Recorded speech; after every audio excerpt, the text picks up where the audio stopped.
আসসালামু আলাইকুম রহমতুল্লাহ। প্রিয় ভিউয়ার্স, প্রিয় ইমানদার মুসলমান ভাই বোনেরা, সবাই ভালো আছেন? আলহামদুলিল্লাহ, আমি আল্লাহর রহমতে ভালো আছি। আজকে আপনাদের সাথে আমি শেয়ার করব 37 নম্বর ভিডিওটি।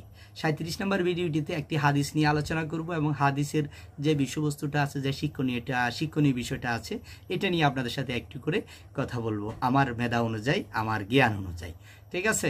তো প্রিয় শিক্ষার্থী, প্রিয় ভিউয়ার্স, আপনারা যারা নতুন এসেছেন অবশ্যই চ্যানেলটি সাবস্ক্রাইব করে রাখবেন, পাশে থাকা বেল আইকনটা ক্লিক করে রাখবেন, তাহলে নতুন নতুন ভিডিওগুলো আপনার কাছে খুব সহজে চলে যাবে।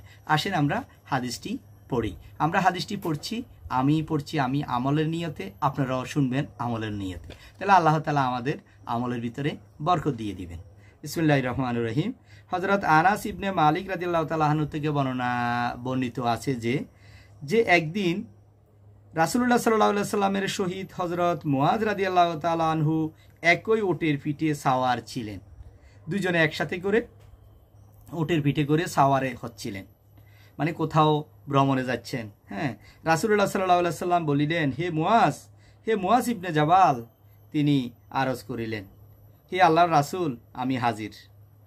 রাসূলুল্লাহ সাল্লাল্লাহু আলাইহি সাল্লাম পুনরায় বলিলেন, হে মুআয। তিনি আরজ করিলেন, হে আল্লাহর রাসূল, আমি হাজির। তিনবার এমন হইল। তিনবার তাকে প্রশ্ন করলো, হে মুআয। মুআয বলতেছে, হে আল্লাহ রাসূল, আমি হাজির। হে আল্লাহ রাসূল, আমি হাজির। আমি শুনতেছি, আপনি বলেন।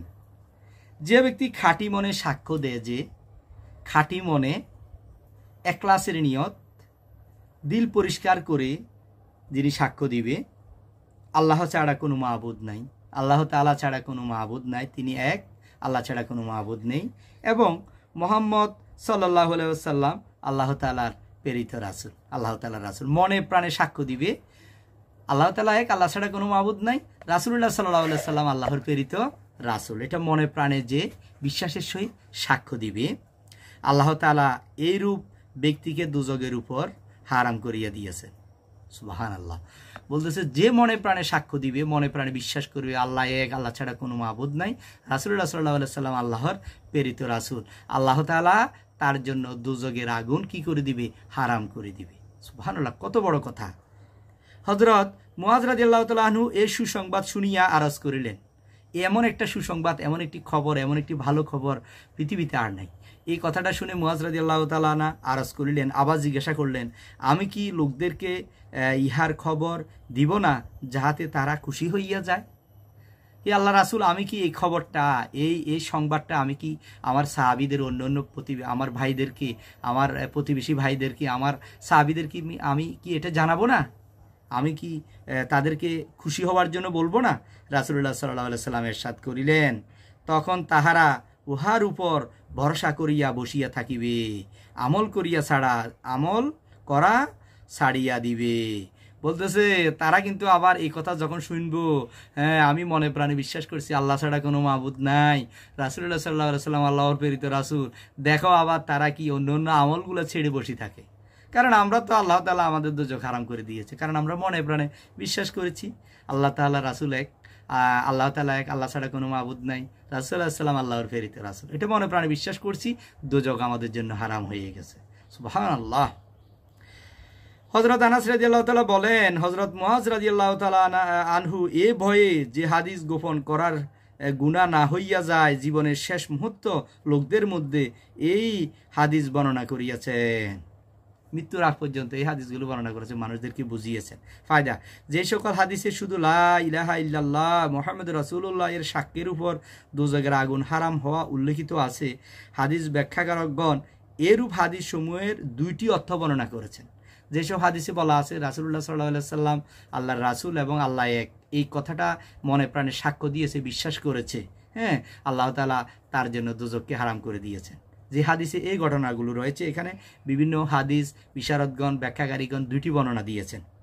এক হচ্ছে এ যে দুজকের চিরস্থায়ী আযাব হইতে মুক্তি পাইবে, হয়তো আল্লাহ তাআলা তার দুজকের সকল আযাব থেকে তারা রক্ষা করে দিবে।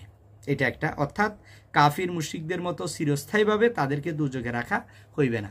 কাফের মুশরিক যারা আল্লাহকে স্বীকার করে না, আল্লাহর অস্তিত্বকে স্বীকার করে না, আল্লাহ যে আছে এটা বিশ্বাস করে না, রাসূল যে আল্লাহর প্রেরিত রাসূল, রাসূল সাল্লাল্লাহু আলাইহি সাল্লাম যে আল্লাহর প্রেরিত রাসূল এটা বিশ্বাস করে না, এদেরকে তো চিরস্থায়ীভাবে এরা দুর্যোগে থাকবে।